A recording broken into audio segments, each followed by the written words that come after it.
प्यारे बच्चों, जिस तरह कोडरमा जिला प्रशासन ने +2 के बच्चों के लिए मॉडल प्रश्न पत्र जारी किया है, उसी तरह दुमका जिला ने भी +2 के बच्चों के लिए विभिन्न विषयों के महत्वपूर्ण क्वेश्चन को जारी किया है। लेकिन इन्होंने साइट पर मॉडल क्वेश्चन को न डालकर बच्चों के बीच जीरोक्स करा के पूरा दुमका जिला के बच्चों को बांट दिए हैं, जो उनके लिए उपयोगी है। तो आप लोगों को मैं उसी से कुछ महत्वपूर्ण क्वेश्चन जो है आप लोगों को अर्थशास्त्र का बता रहा हूं, क्योंकि मैं भी इस कॉन्वर्सेशन सेंटर का एक पार्ट था। मुझे अर्थशास्त्र पढ़ाने के लिए वहां नियुक्त किया गया था। समय अभाव के कारण मैं वहां अपना लेक्चर ज़्यादा नहीं दे सका, और लेकिन इतना अच्छा अनुभव रहा जिसको मैं क्या कह सकता हूं। बहुत अच्छी व्यवस्था थी। पूरा दुमका जिला का बच्चा आया हुआ था हॉल में और प्रोजेक्टर से पढ़ाई हो रहा था। बहुत अच्छा अनुभव था। तो जो जीरोक्स बांटा गया है उसी से मैं आप लोगों को अर्थशास्त्र का पार्ट 1 का वीडियो में ऑब्जेक्टिव कंप्लीट करा दिए हैं। अब इसमें हम लोग सब्जेक्टिव प्रश्नों को देखेंगे। ये पार्ट 2 वीडियो है। तो इसमें थोड़ा सा देखने में प्रॉब्लम है, क्योंकि सारा इम्पोर्टेंट क्वेश्चन को प्रिंट आउट करने के लिए क्या किया गया है कि जो अक्षर का साइज होता है उसको छोटा कर दिया गया, इसलिए थोड़ा सा दिक्कत है। लेकिन फिर भी मैं आपको ये बता दे रहा हूँ, एक नज़र आप इसको देख लीजिएगा।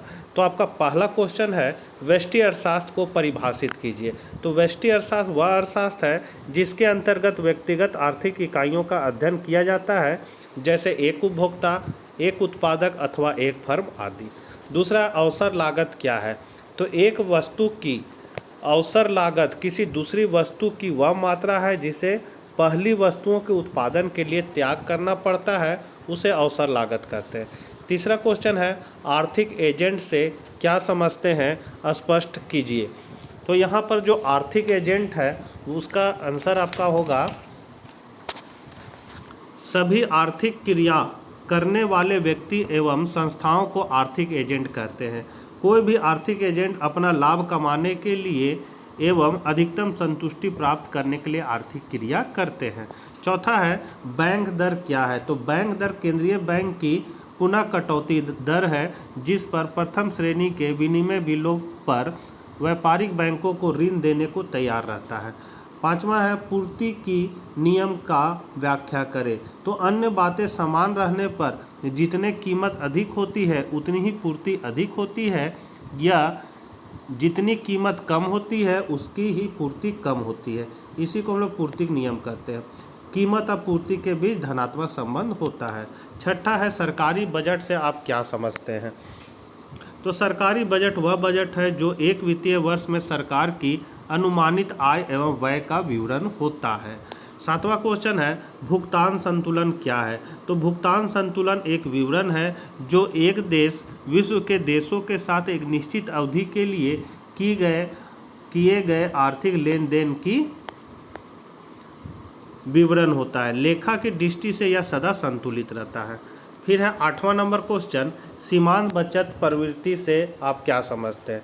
तो आय में होने वाले परिवर्तन के कारण बचत में होने वाले परिवर्तन के अनुपात को सीमांत बचत प्रवृत्ति कहते हैं।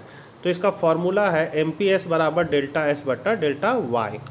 9वां नंबर क्वेश्चन है, एकाधिकार का अर्थ लिखिए। तो एकाधिकार बाजार वह बाजार है जहां पर वस्तु का केवल एक ही विक्रेता होता है, लेकिन विक्रेता का पूर्ति पर पूर्ण नियंत्रण होता है और वस्तु बाजार में निकट स्थानापन्न उपलब्ध नहीं होता है।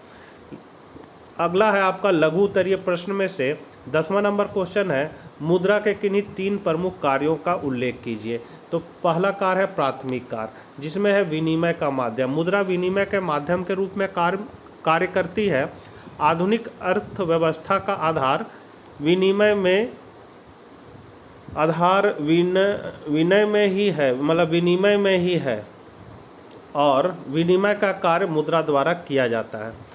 बी है मूल्य का मापक। तो मुद्रा द्वारा मूल्य को मापा जाता है। वर्तमान समय में प्रत्येक वस्तु का मूल्य मुद्रा में मापा जाता है। दूसरा है गौण एवं सहायक कार्य। तो स्थगित भुगतानों का मान, जिन लेन देन का भुगतान तत्काल न करके भविष्य के लिए स्थगित कर दिया जाता है, उन्हें स्थगित भुगतानों का मान कहते हैं। अगला है मूल्य का संचय। तो मुद्रा के माध्यम से सिक्कों तथा नोटों के रूप में धन का संचय अनेक वर्षों तक किया जा सकता है। फिर है आपका मूल्य का हस्तांतरण। मुद्रा द्वारा मूल्य का हस्तांतरण एक व्यक्ति से दूसरे व्यक्ति, एक स्थान से दूसरे स्थान सफलतापूर्वक किया जा सकता है, क्योंकि एक तरल संपत्ति है और इसमें समान स्वीकृति का गुण पाया जाता है। उसके बाद है तीसरा आकस्मिक कार्य। तो आकस्मिक कार्य में है ए पॉइंट, साख का आधार। वर्तमान समय में साख का महत्वपूर्ण स्थान है और साख पत्रों का उपयोग मुद्रा के ही भांति किया जाता है। मुद्रा को आधार मानकर साख पत्र जारी किया जाता है। फिर बी है सामाजिक आय के वितरण का आधार है, पूंजी की तरलता एवं गतिशीलता में सहायक है और शोधन क्षमता की गारंटी हो जाएगा, शोधन क्षमता की गारंटी है। 11 नंबर क्वेश्चन है, यदि एमपीसी का मान 0.75 है तो गुणक का मान ज्ञात कीजिए। तो गुणक का मान यहाँ पर हो जाएगा 0.75। तो गुणक का मान के लिए k बराबर होता है 1/1 माइनस एमपीसी, और एमपीसी की जगह हम लोग 0.5 बैठा दिए। अब 1 में 0.5 को घटा देंगे तो आपका जो आंसर आपका घटने के बाद आ जाएगा 1/0.25। अब यहाँ से पॉइंट हटाएंगे और यहाँ 2 गो अंक है तो यहाँ 2 जीरो हो जाएगा, 25 चौके 100, तो आपका 4 आंसर आ जाएगा। अगला है समग्र मांग के घटकों को लिखिए। तो एक अर्थव्यवस्था में वस्तुओं और सेवाओं की संपूर्ण मांग को समग्र मांग कहते हैं। इस प्रकार एक समग्र मांग व्यय को बताती है जिससे एक देश के निवासियों के आय के दिए हुए स्तर पर वस्तुओं तथा सेवाओं का खरीदने के लिए खर्च करने को तैयार है। AD बराबर C प्लस आई हो जाएगा, यहाँ हो जाएगा फॉर्मूला AD बराबर C प्लस आई। 13 नंबर क्वेश्चन है तरलता जाल क्या है। तो तरलता जाल तरलता पूर्ण पसंदगी की दशा है। इस शब्द का प्रयोग सर्वप्रथम J.M. केन्स ने किया। तरलता जाल की दशा में सट्टे के लिए मुद्रा की मांग पूर्णतः लोचदार हो जाती है। तरलता जाल की स्थिति न्यूनतम ब्याज दर पर प्राप्त होती है। कहने मतलब है कि तरलता जाल का ये फिगर है, यहाँ से ऐसे आके ये सीधा हो जाएगा, तो जहाँ से ये सीधा होता है इसी को तरलता जाल या लिक्विडिटी ट्रैप कहते हैं, जिससे व्यक्ति बॉन्ड आदि में निवेश करने की अपेक्षा अपने पास नकदी के रूप में रखना पसंद करते हैं, क्योंकि न्यूनतम ब्याज दर पर हानि कम होने की आशंका रहती है। इससे जो स्थिति उत्पन्न होती है उसे तरलता जाल की दशा कहते हैं। 14 नंबर क्वेश्चन है राष्ट्रीय आय को मापने के लिए उत्पाद विधि का वर्णन कीजिए। तो राष्ट्रीय आय की गणना उत्पाद विधि वह विधि है जो एक वित्तीय वर्ष की अवधि में उत्पादित समस्त अंतिम वस्तुओं सेवाओं के बाजार मूल्य की गणना करते हैं। उत्पाद विधि से राष्ट्रीय आय ज्ञात करने के लिए अर्थव्यवस्था को 3 भागों में बांटकर अध्ययन करते हैं। पहला प्राथमिक क्षेत्र, जिसमें कृषि, मछली पालना, वन एवं खनन आता है, मतलब प्रकृति से जुड़े जितने भी काम होते हैं वो प्राथमिक क्षेत्र है। द्वितीय क्षेत्र में निर्माण, विनिर्माण संबंधी काम आते हैं। तृतीय क्षेत्र में बैंक, यातायात, संचार और व्यापार आते हैं। इन तीनों क्षेत्रों को जोड़ने से सकल राष्ट्रीय उत्पाद GNP प्राप्त होते हैं, जिससे मूल्यह्रास को घटाने पर शुद्ध राष्ट्रीय उत्पाद प्राप्त होता है, जो NNP/FC ही राष्ट्रीय आय होता है। NNP मतलब नेशनल प्रोडक्ट फैक्टर कॉस्ट ही राष्ट्रीय आय प्राप्त होता है। 15 नंबर क्वेश्चन है पैमाने का प्रतिफल से क्या समझते हैं। तो बच्चों ये छोटा छोटा इसलिए दिख रहा है कि जो जीरोक्स करा के बांटा गया था उसी को मैंने फ़ोटो खींच के आप लोग को बता रहा हूँ। दीर्घकाल में यदि उत्पादन के सभी साधनों को एक निश्चित अनुपात में बढ़ाया जाए और उसके परिणाम स्वरूप अधिक उत्पादन उससे अधिक मात्रा में बढ़ता है तो उसे पैमाने का प्रतिफल कहते हैं। पैमाने के प्रतिफल 3 प्रकार के होते हैं। पैमाने के बढ़ते प्रतिफल, यदि उत्पत्ति के साधनों को 10% वृद्धि करने पर उत्पादन 10% से अधिक होता है तो उसे पैमाने के बढ़ते प्रतिफल कहते हैं। दूसरा है पैमाने के स्थिर प्रतिफल, यदि उत्पत्ति के सभी साधनों को जिस अनुपात में बढ़ाया जाता है उत्पादन भी ठीक उतना ही होता है तो उसे पैमाने का स्थिर प्रतिफल कहते हैं।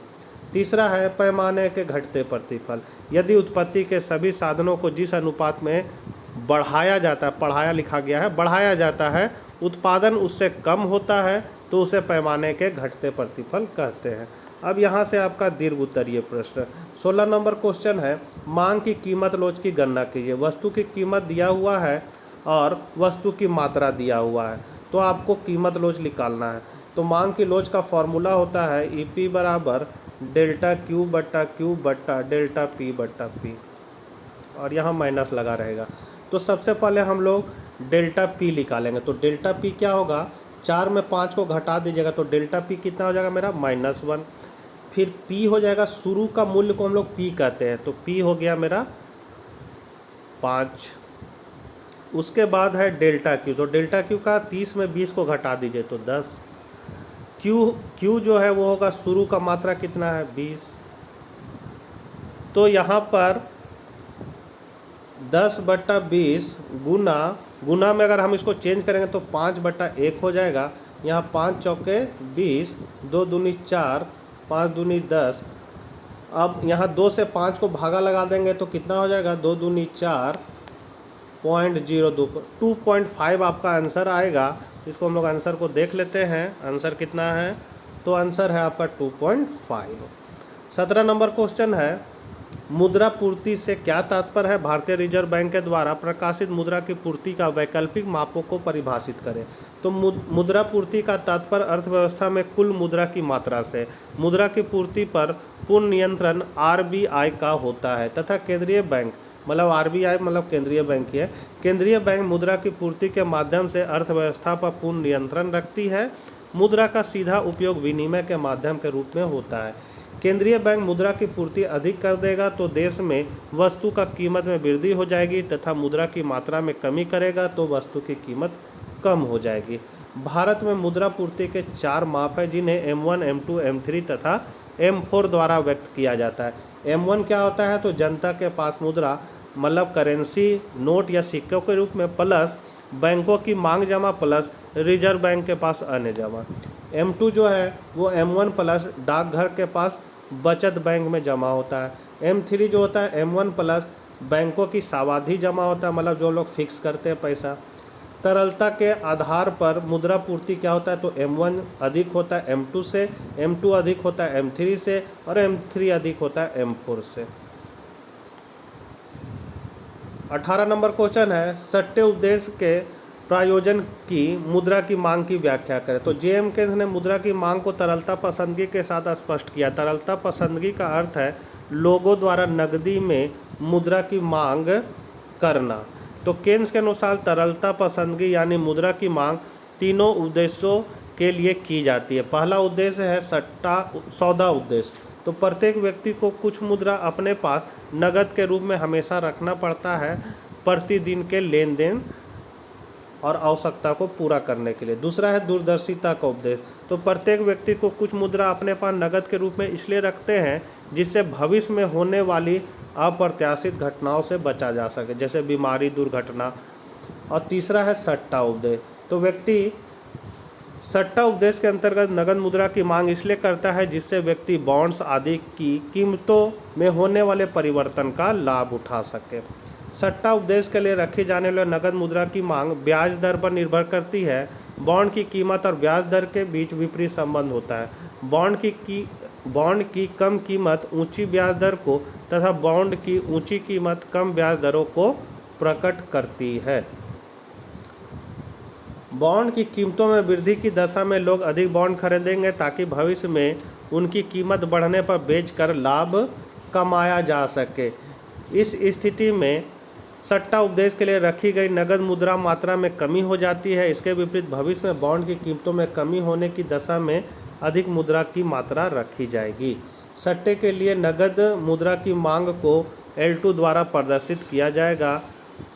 तो L2 बराबर फंक्शन ऑफ R, मतलब जो L2 है वो क्या है, लिक्विडिटी प्रेफरेंस है, मतलब तरलता पसंदगी। वो निर्भर कर रहा है किस पर, ब्याज की दर पर। तो ये फॉर्मूला आपका बनेगा।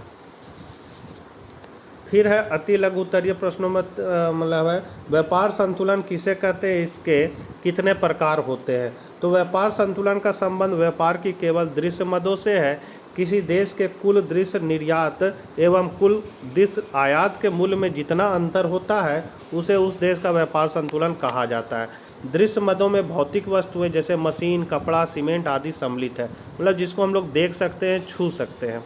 व्यापार संतुलन बराबर दृश्य मदों का निर्यात माइनस दृश्य मदों का आयात। तो व्यापार संतुलन के प्रकार हो जाएगा अनुकूल व्यापार संतुलन, प्रतिकूल व्यापार संतुलन और साम्य व्यापार संतुलन। तो बच्चों ये थे पार्ट 2 के वीडियो। नेक्स्ट वीडियो में हम लोग और भी क्वेश्चन को देखेंगे। तो मिलते हैं नेक्स्ट वीडियो के साथ, तब तक आज्ञा दीजिए, बाय बाय।